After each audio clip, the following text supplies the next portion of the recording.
Boa noite, meus caríssimos alunos. Mais uma vez estamos aqui para darmos prosseguimento aos nossos estudos sobre as correntes do pensamento sociológico. E hoje nós vamos falar sobre a vida e a obra de um grande sociólogo chamado Émile Durkheim. Émile Durkheim foi um psicólogo, também foi filósofo, mas se destacou como intelectual na ciência sociológica. Foi considerado um dos primeiros sociólogos que existiram e é considerado um sociólogo clássico. Ele forma uma tríade, ou seja, uma composição de três filósofos, juntamente com Karl Marx e Max Weber. Os três juntos compõem a tríade do pensamento sociológico, ou o pensamento clássico da sociologia. Apesar de Augusto Comte ter criado a expressão sociologia e estabelecido a necessidade de uma ciência que estudasse a sociedade, porque a preocupação maior de Augusto Comte era criar uma ciência que estudasse a sociedade, e a ela ele deu o nome de sociologia. Mas foi Émile Durkheim, através dos seus estudos, quem criou as regras do método sociológico e emancipou a sociologia como uma ciência autônoma. O que é que significa isso? A criação da ciência denominada sociologia por Augusto Comte tinham como objetivo estudar a sociedade, estudar os problemas sociais, contribuir com o desenvolvimento da humanidade. No entanto, não criou regras, ou seja, métodos que possibilitassem um estudo científico. E aí vem Émile Durkheim com os seus estudos aprofundados e criou regras, estabeleceu regras, ou seja, caminhos, procedimentos, métodos que contribuíssem para um estudo aprofundado dos problemas sociais. E também teve uma preocupação de emancipar a sociologia, porque a sociologia criada por Augusto Comte tinha um certo vínculo com a filosofia. Ele não separou plenamente as teorias sociológicas das teorias filosóficas. Havia um entrelaçamento, havia uma confusão. E então Émile Durkheim teve essa preocupação de emancipar a sociologia, tornando uma disciplina, uma ciência autônoma, com regras, com métodos que pudesse estudar a sociedade. Durkheim também foi o primeiro docente a ocupar uma cátedra de sociologia em uma universidade. Ou seja, primeiro docente significa o primeiro professor que lecionou sociologia. Apesar que Augusto Comte criou a sociologia, mas não chegou a lecionar essa disciplina. E Émile Durkheim, sim, numa universidade, numa universidade. Quanto à biografia, Émile Durkheim nasceu em Épinal, na França, em 15 de abril de 1858, conforme consta aí da apostila, em uma família tradicional de rabinos. Estudou no Liceu Louis Le Grand e na Escola Normal Superior de Paris, que eram instituições tradicionais.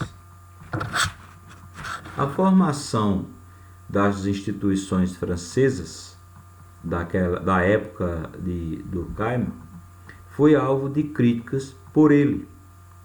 Ele teceu algumas críticas afirmando haver nas escolas, nas referidas escolas, uma formação mais literária do que científica, porque como ele criou o método, sociológico, de regras de sociologia para estudar os problemas sociais, ele também tinha uma preocupação com a questão científica, porque não valia a pena estudar a sociedade sem ser de forma científica, observando os fatos sociais e deles fazendo análise, tirando suas conclusões. Então ele começou a criticar as instituições da época, as instituições educacionais, dizendo que elas não tinham preocupação científica, mas a preocupação era mais literária, ou seja, como se sabe, literário significa criação, ou seja, de ficção, invenção dos autores. É a poesia, a prosa criada pelos nossos romancistas ou poetas. Então ele dizia que as teorias ensinadas nas escolas não tinham cunho científico e sim mais literário. Seus estudos incluíam, no início, de imediato, sua formação acadêmica inicial foi sobre direito e economia. Posteriormente ele estudou as ciências da natureza, como a biologia de Herbert Spencer, que era um pensador da época, e também estudos de psicologias de Wilhelm Wundt. Wilhelm Wundt foi um grande psicólogo que influenciou em muito as teorias criadas por Emile Durkheim. Seus estudos variados induziram Durkheim a procurar modelos biológicos e sociais conjuntos, e também a tecer um olhar diferenciado para a antropologia. Ele passou como se sabe, a antropologia estuda o homem, a sua origem, as suas características físicas, a sua cultura, a sua linguagem, e Durkheim passou também a ter uma visão diferente do que se vinha estudando até então na antropologia. O conjunto de fatores resultou na formulação da teoria dos fatos sociais.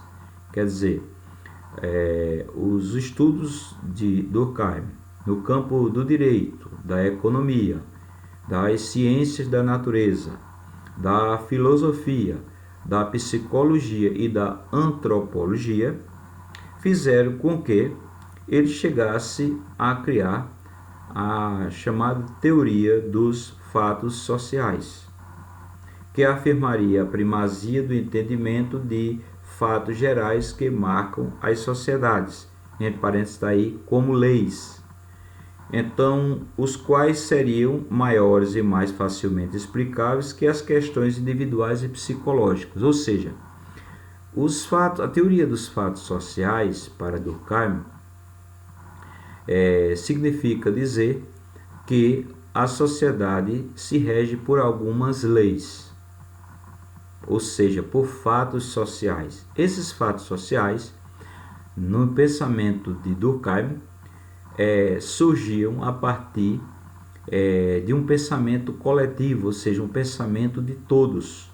Todos passaram a adotar uma concepção de mundo e colocá-la em prática, e essa concepção socialmente se tornaria uma lei, que quando o sujeito nascia, já encontrava essa lei na sociedade e seguia aquilo como certo, porque seria uma lei criada socialmente, ou seja, haveria uma determinação social em relação a determinado fato, e todos os seres obrigatoriamente seguiriam aquele fato social como uma verdade ou como uma coisa que não poderia ir de encontro, porque seria uma coisa estabelecida pela sociedade.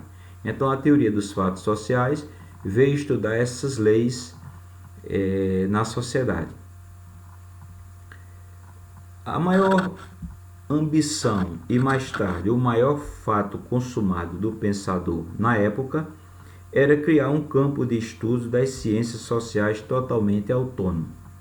Nós falamos isso antes, mas não dissemos que a maior ambição dele, de Émile Durkheim, era tornar a sociologia uma ciência autônoma, com conceitos, com teorias, com métodos de aplicação próprios, sem que se valesse de outras ciências ou tomasse emprestadas essas formas de fazer os estudos sociológicos. Então ele primava a todo tempo pela criação de um campo de estudo das ciências sociais que tornasse autônomo, não só a sociologia em si, como todas as ciências sociais fossem autônomas. Era uma compreensão e uma teoria levantada por ele. Que não dependesse dos domínios de outras ciências, como a biologia e a psicologia, e não dependesse dos modelos demasiadamente abstratos da filosofia. A gente sabe que a filosofia ela tem um certo abstracionismo, possui um certo abstracionismo, porque não se baseia muito em questões práticas, em questões concretas, mas em pensamentos, em raciocínios, na racionalidade. A filosofia está embasada na racionalidade do ser humano. E ele pretendia que a sociologia não tivesse, como se diz, não seguisse esse caminho da abstração, mas sim que agisse de forma concreta, observando os fatos, tirando conclusões, analisando esses fatos e contribuísse com o desenvolvimento da humanidade. Então, aos 29 anos de idade, Durkheim passou a integrar o corpo docente, ou seja, o corpo de professores da Universidade de Bordeaux, como encarregado de cursos, criando e ocupando a primeira cátedra de sociologia no ensino superior. Como falamos anteriormente, ele foi o primeiro professor da cátedra de sociologia. Foi, com certeza, também a primeira instituição superior a criar essa ciência denominada sociologia, que foi preenchida por Émile Durkheim. A partir daí foi marcado o início oficial da sociologia, quer dizer, até então, apesar da criação da ciência sociológica por Augusto Comte, mas ela não se tornou, na verdade, uma ciência autônoma e não tinha um método próprio de examinar os fatos sociais. Com a criação por Émile Durkheim das regras do método sociológico e como ele passou a lutar para que a sociologia se tornasse uma ciência autônoma, e ela veio a se tornar autônoma a partir do momento que surgiu a disciplina na universidade e ele ocupou a cátedra, ocupou o corpo docente, o corpo de professores e passou a lecionar sociologia. Ali a sociologia nascia, na verdade, como uma ciência autônoma, ou seja, uma disciplina iguais a outras que se lecionava na universidade. Então, apesar das primeiras ideias e o nome ter surgido anos antes com o filósofo francês Auguste Comte, quer dizer, apesar de Comte ter criado, como eu falei, mas ele, Émile Durkheim, foi quem deu o pontapé inicial na criação da sociologia na universidade e passou a ser o seu mestre. Toda a produção intelectual, quando a gente diz intelectual, vem de intelecto, vem de mente. Intelectuais são pessoas dedicadas ao estudo, à escrita, aqueles que se debruçam sobre os livros, que gostam de aprofundar seus estudos e escrevem normalmente sobre algum tema que lhe interessa. Isso é o que se denomina intelectuais. Então, toda a produção intelectual de Durkheim, quer dizer, toda a criação filosófica, sociológica dele, a partir de 1887, voltou-se para o estudo da sociologia, porque até então ele escrevia sobre filosofia, sobre psicologia, mas a partir de 1887 ele passou a se preocupar com a ciência sociológica e do entendimento do que ele chamou de fatos sociais, que seriam leis gerais que regem as sociedades e confere ao cientista a chave para o estudo sociológico. Nós falamos também, logo bem antes, sobre esses fatos sociais, que eram leis gerais criadas pela sociedade e que o ser humano seguia muitas vezes sem perceber, como uma tradição, uma cultura, ou até uma lei aprovada pelo Poder Legislativo consagrando aquilo. Exemplo, a monogamia. Não se permite em nossa sociedade pessoas que tenham várias mulheres. Não é uma cultura nossa, diferente de outras sociedades que permitem e tem isso como uma questão cultural. Nossa sociedade só permite o casamento civil com uma pessoa, única pessoa. E isso é uma lei, digamos assim, social. Muito embora foi transformada em lei como legislação, como norma jurídica. Mas, na verdade, é uma cultura da sociedade. Então, isso para Emile Durkheim é uma lei estabelecida socialmente. Podemos também dar outro exemplo, como qualquer pessoa que não trabalha é ignorada na sociedade. A sociedade entende que todos devem trabalhar para se manter e não deve ninguém estar vivendo às custas de outras pessoas. É uma lei social, é um fato social. As crenças. Na nossa sociedade existe uma cultura de que somos todos obrigados a crer em algo. Quando não se acredita em algo, normalmente é massacrado socialmente. A sociedade ignora porque aquela pessoa não acredita em Deus, em algo, né, que seja, vamos dizer assim, transcendental. Então é uma cultura social. Isso se torna de alguma forma uma lei. E quando uma criança nasce, já subentende que deve seguir aquilo ali. Deve ter uma crença qualquer. Se não tiver, ela é vista com desconfiança. Sempre há isso no meio social. Então a isso ele chamou de fatos sociais que de alguma forma todos seguimos até inconscientemente.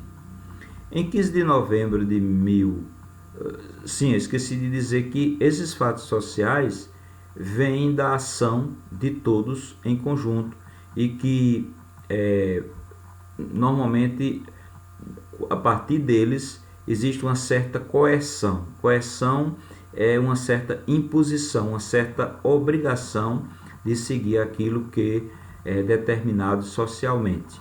Ainda que eu não acredite em nada, mas muitas vezes me obrigo a acreditar porque serei ignorado na sociedade. Como também devo seguir muitas vezes o ritual do casamento, ter que casar com um papel assinado, que muitas vezes não significa muita coisa. A importância do relacionamento entre casais é a convivência, mas a sociedade tem como lei, como norma, que todos devem casar no cartório, no civil, tudo bonitinho e tudo mais.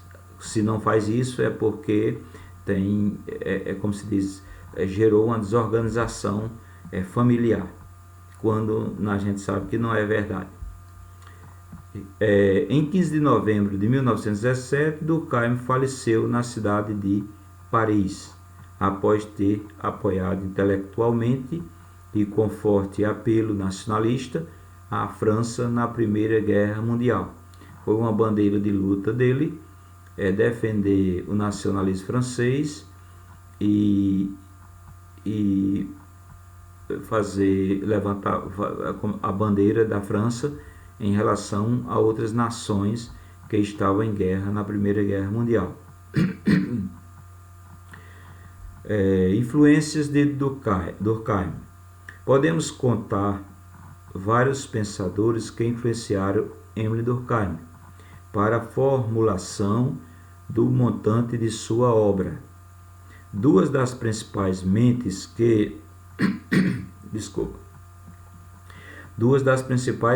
que marcaram os inícios dos estudos de Durkheim são o antropólogo e biólogo Herbert Spencer, que foi um grande pensador, e Alfredo Espinas, que era um biólogo, filósofo e sociólogo estudioso, que seguia inclusive Augusto Comte. Ele era um grande positivista, seguia a teoria positivista de Augusto Comte. Durkheim criticou algumas ideias de Comte quanto à sociologia, o que demonstra as influências sofridas pelo pensador, considerado o criador do método sociológico, por aquele que é considerado o pai da sociologia. Bom, aqui está bem claro que, enquanto Augusto Comte ficou conhecido como o pai da sociologia, porque ele criou essa ciência denominada sociologia, mas Durkheim foi o criador do método sociológico. Esse método é o procedimento, o caminho que é utilizado para realmente, após observar os fatos que acontecem na sociedade, ter uma conclusão porque aqueles fatos realmente existem. Para Durkheim, apesar da pretensão oposta, o modelo sociológico kantiano é demasiadamente filosófico. Quer dizer, ele entendia que o modelo criado por Augusto Comte de sociologia tinha um recheio de filosofia. E por isso que ele lutou muito para separar a sociologia da filosofia. Porque ele entendia isso. Ele apesar de estudar muito as teorias de Comte, ele também se contrapôs a elas, porque ele entendia que as teorias de Comte tinham muita filosofia e precisava separar para que a sociologia se tornasse uma disciplina realmente autônoma, que se pudesse estudá-la sem adentrar nas outras disciplinas e pudesse utilizá-la para estudar os problemas sociais e contribuísse para o desenvolvimento da humanidade. Pois a base do positivismo e da sociologia é a lei dos 3 estados. Isso era o que Durkheim dizia. Quando ele fazia a crítica a Comte, dizia: Comte criou a sociologia, mas a base dessa sociologia consiste apenas na lei dos 3 estados. Vocês lembram da lei dos 3 estados que nós falamos na outra apostila? É o estado teológico, baseado em crenças, né? O homem inicialmente explicava seus problemas através de crenças e invocava as divindades para sua proteção, queria resolver seus problemas sociais a partir de problemas, digamos assim, espirituais, e depois vem o estado metafísico, que é o estado baseado na filosofia, no raciocínio, na racionalidade, que não tem muito a ver com as questões concretas. E por último, a última fase da sociedade seria o método o estágio positivo, que era justamente a teoria criada por Auguste Comte, para que se analisasse a sociedade com base na ciência. A ciência fosse o parâmetro utilizado para estudar os fatos sociais. Então, a crítica de Émile Durkheim foi nesse sentido, que Comte, o modelo de Comte tinha demasiadamente filosofia, precisava haver essa separação, e se baseava muito nos 3 estados. Que não recorre a um método preciso de observação e estudo rigoroso de uma sociedade. Então ele dizia que Comte criou a sociologia, ela estava muito vinculada à filosofia, mas não utilizava um método preciso de observação dos fatos. Quer dizer, não contribuía para a observação dos fatos e um estudo rigoroso da sociedade, e por isso era necessário criar as regras do método sociológico que ele criou. Bom, concluímos aqui a explicação, os esclarecimentos do conteúdo da apostila.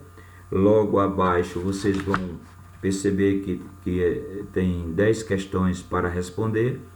Vocês têm até a sexta-feira da semana que vem, para me responder e me enviar. Espero que todos estejam bem nessa quarentena, com saúde, com paz e alimentando os seus sonhos através do estudo e de coisas positivas. Então quero me despedir deixando um forte abraço a todos.